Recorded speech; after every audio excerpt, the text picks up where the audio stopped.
Karma. The Enlightened One. Karma is the living embodiment of an ancient Ionian soul, who serves as a spiritual beacon to each generation of her people. Her most recent incarnation came in the form of a 12-year-old girl named Daha.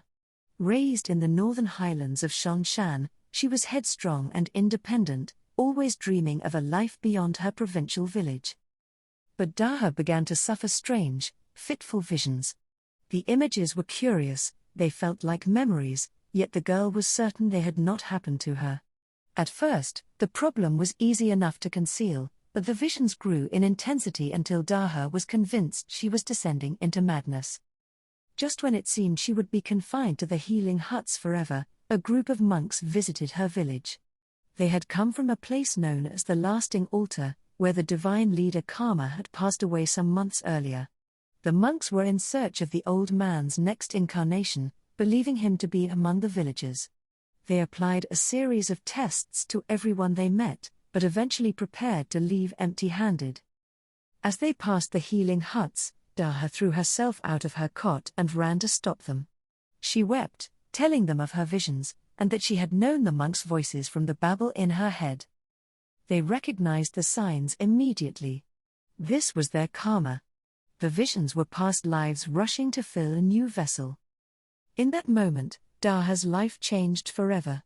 She bid farewell to all she'd ever known, and journeyed to the Lasting Altar to learn from the monks. Over the years, they taught her to connect with her ancient soul, and to commune with thousands of previous incarnations, each espousing the wisdom of ages past. Karma had always advocated peace and harmony, teaching that any act of evil would bring about its own repercussions, and so required no response. But Daha questioned these principles, even as she became Karma. Some of her followers were confused. How could she be invested with the spirit of Ionia, the first land's most sacred manifestation, and yet disagree with their most self-evident philosophies? Indeed, these beliefs were truly tested when Noxus invaded Ionia. Many thousands were killed as the enemy warbands advanced inland, and Karma was forced to face the harsh realities of war. She could feel the immense destructive potential that swelled in her soul, and wondered what the point of this power could be, if it was not to be used. The voices of the past urged her to remain at the Lasting Altar, to comfort her people and allow this conflict to pass. And yet, a far deeper truth compelled her to act. Karma agonized over this, until she could stand it no longer. She confronted a Noxian commander on the deck of his own war frigate, and unleashed her divine fury. This was no single, measured attack, she obliterated the entire vessel and its crew in a heartbeat. Though many Ionians rejoiced at this apparent victory, the monks believed she had made a huge mistake. She had upset the spiritual harmony of their homeland, disgracing all who had borne the name of Karma before her, and tarnished her own undying soul along with those of her followers.